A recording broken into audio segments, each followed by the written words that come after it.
यह कहानी है दिल्ली का रणवीर की। रणवीर एक ईमानदार और मेहनती पुलिस वाला था। वह अपना काम ईमानदारी और लगन के साथ किया करता था। रणवीर, तुम्हारे दिल्ली में अभी तक 6 साल हो चुके हैं और पूरे दिल्ली वासी तुम पर नच करता है। इसलिए मैंने तुम्हें फैसला लिया है कि तुम्हें अब दरियागंज जाना है और वहां भी इसी तरह हिम्मत से और हौसले से कम करना है। यस सर, यह हमारे लिए बहुत ही सौभाग्य की बात होगी अगर आप सब हमें मौका देंगे। तो वैसे भी हमारे पास कोई भी नहीं है कि मुझे फिक्र करें। हम हैं ना तुम्हारे साथ, तुम उसकी चिंता मत करो। रणबीर अपने बड़े अधिकारी के बात सुनकर दरियागंज जाने की तैयारी की और अपने माँ प्रभा देवी से बातें करने लगता है। माँ, तुम आज हमारे से तुम बात नहीं कर रही हो, क्यों? तुम गुस्सा हो क्या? मैं तुमसे इसलिए बात नहीं कर रही हूँ कि तुम झूठे हो। इतनी गहरी बातें तुमने मुझसे छुपा कर रखी है और तुम कह रहे हो कि बात नहीं कर रही। अच्छा, अब तुम्हें पता चल ही गया। तुम्हें तो मैं दरियागंज का बात बीटेन नहीं वाला था।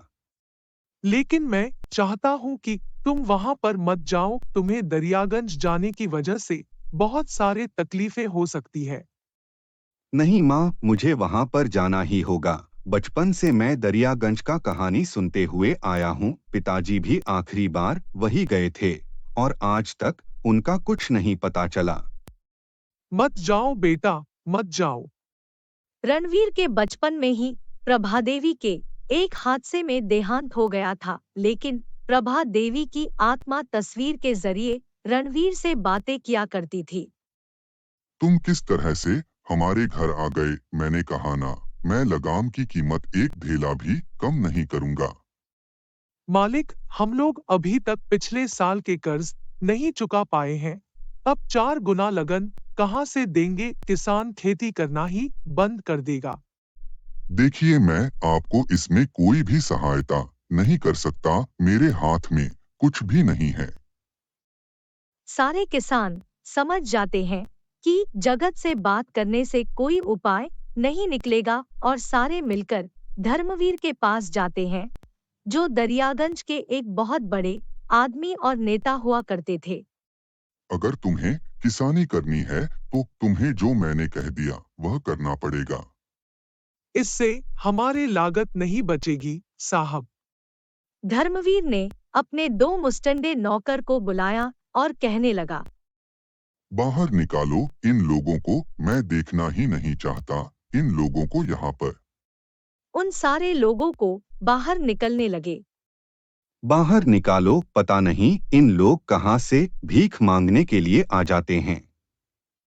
सारे किसान हताश और नाराज होकर वहां से चले गए। उसी दिन रणवीर को दरियागंज में पोस्टिंग हुई थी।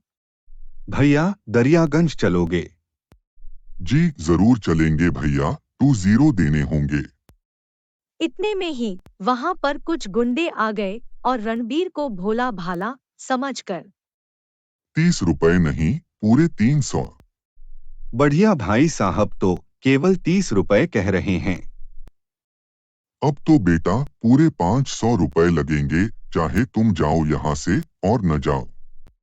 आप एक आम नागरिक से पैसे नहीं छीन सकते। सारे गुंडे रणवीर के साथ जोर जबरदस्ती करने लगे। कैसे नहीं देगा पैसे, अभी देखता हूँ। यह आप सब बहुत बड़ी गलती कर रहे हैं। यह सरासर अन्याय है। कोई मेरी मदद करो, कोई मेरी मदद करो। रणवीर सबसे मदद मांगता है, कोई नहीं आता है। तब रणवीर गुंडों की खूब धुलाई करने लगता है। अरे तुम इतनी सी बात के लिए मार क्यों रहे हो? अभिषेक, स्वीकार करो, तुम किसी से पैसे नहीं छीनोगे। लेकिन तुम हो कौन? मैं इस शहर का एक नया इंस्पेक्टर रणवीर। रणवीर से यह सुनकर सारे गुंडे धूम दबाकर भाग जाते हैं। रणवीर को दरियागंज में भ्रष्टाचार की भनक लग गई थी और दूसरी तरफ धर्मवीर नई चाल चल रहा था। इस शहर में एक लाल चंदन के शहर है, उसे हमें संभाल कर रखना होगा। जी मालिक, क्या सेवा कर सकता हूँ? आपके? मैंने सुना है कि थाने में एक दरोगा आया है। हमें यार लाल चंदन के गांव को गुप्त रखना होगा, वरना हमें दिक्कत हो जाएगी। रणवीर को दरियागंज में आकर पूरे 10 दिन बीत चुके थे। रणवीर धर्मवीर के बारे में सब कुछ जान चुका था। अगर हमें दरियागंज में भ्रष्टाचार से बचाना है, हमें कैसे भी धर्मवीर को पकड़ना होगा। यस सर, लेकिन आज तक किसी ने ऐसी हिम्मत नहीं है। रात के 2 बज रहे हैं, हमें धर्मवीर को पकड़ने के लिए ऐसा मौका नहीं मिलेगा हमें। रणवीर और उनके पुलिस वाले रात को 2 बजे धर्मवीर के घर चुपके से चले जाते हैं। धर्मवीर एक तस्वीर के सामने बातें किया कर रहा होता है। प्रभा दीदी, आज भी मैं कोई भी गलती नहीं की। मैं आज भी सभी लोगों का भला करना चाहता हूँ, इससे ज्यादा कुछ नहीं। तुम बहुत बड़ा फंसने वाले हो, धर्म। रणवीर धर्मवीर को फोटो से बातें करता हुआ देखकर सहल जाता है और जैसे ही धर्मवीर के पास जाकर तस्वीर देखता है, उसका फोटो में प्रभा देवी यानी रणबीर की मां होती है। यह नहीं हो सकता, आखिर यह कैसे संभव है? कौन हो तुम? इतनी रात में तुम हमारे घर आकर क्या कर रहे हो? हमारी माँ का तस्वीर है, जिनका नाम प्रभा देवी था। लेकिन तुम कौन हो या तस्वीर तुम्हारे घर में क्या कर रही है? तब धर्मवीर ने सारी सच्चाई बताई। मैं तुम्हारा मामा हूँ बेटा। प्रभा देवी हमारी बड़ी बहन थी। कई साल पहले तुम्हारी माँ और पिताजी दोनों लापता हो गए थे। तुम्हारे पिता तो आज तक नहीं मिले और मेरी बहन गुजर गई। रणवीर और धर्मवीर बातें कर ही रहे थे कि चारों तरफ हवाएं चलने लगी और एक रोशनी चमकने लगी जो एक पूरे रात में एक सूरज की समान थी। गांव के सारे लोग इस रोशनी को देखने के लिए जंगल की तरफ चले गए। रोशनी लाल चंदन के गांव से आ रही थी। या तो हमारे लाल चंदन के घरों से आ रही है। यह क्या माजरा है? चंदन की तस्करी, यह सब कैसे? हमें तो रोशनी का पीछा करना होगा। रणवीर और धर्मवीर उसे जंगल में चले गए। उसका पीछा जगत भी करने लगा कि पूरा गांव लाल चंदन का उड़ रहा है। यह चंदन का गांव या हमारे ऊपर कैसे हैं? या तो अनहोनी का प्रतीक है।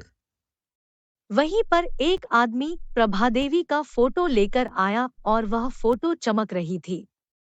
मालिक मालिक, या तस्वीर चमक रही है। लगता है माँ कुछ कहना चाहती है। या तस्वीर मुझे दो। लाल चंदन पर सिर्फ और सिर्फ दरियागंज के गांव वालों का और तुम्हारा हक है। आज से कुछ साल पहले सब कुछ तुम्हारे मामा ने हमसे छीन लिया था। अब मैं यह खुलासा सबके सामने करता हूँ। जैसे ही प्रभादेवी ने तस्वीर से कुछ कहा, वहां पर रखी हुई लाल चंदन हथकड़ी के रूप में बदल गई और रणबीर को उसे हथकड़ी में कैद कर लिया। मुझे देखा मामा, आज भी मुझे याद है, बचपन में आप हमारे परिवार को तंग किया करते थे। मुझे छोड़ दो, मुझे छोड़ दो, मैं यहाँ छोड़कर चला जाऊंगा। जैसे ही धर्मवीर को रणबीर ने हथकड़ी लगा दी, लाल चंदन का गांव बादलों से नीचे आ गया और जंगल को बीचों बीच एक लाल चंदन का गांव नजर आने लगा। लाल चंदन के गांव को रणवीर के पिता रक्षा कर रहे थे। रणबीर अपने पिता को पाकर बहुत खुश हुआ। पिताजी, आप इतने दिनों से आप लाल चंदन के गांव में कह रहे थे। तुम्हारे मामा ने मुझे बंदी बनाकर रखा था ताकि मैं दरियागंज का जमीन न हड़प लूं। आज तुम्हारे वजह से मैं आजाद हूँ। तुम्हारी माँ यहाँ पर आने से तुम्हें बहुत ही रोक रही थी और वह यह नहीं चाहती थी कि तुम दुश्मनी बांट लो। सारे गांव वासी लाल चंदन के गांव में रहने लगे और खेती कर कर जिंदगी अपनी बहुत अच्छी तरीकों से गुजरने लगे। धर्मवीर आप दरियागंज में रहने लगा। सरकार ने रणवीर को इंस्पेक्टर से वहां के शहर का एसीपी बना दिया।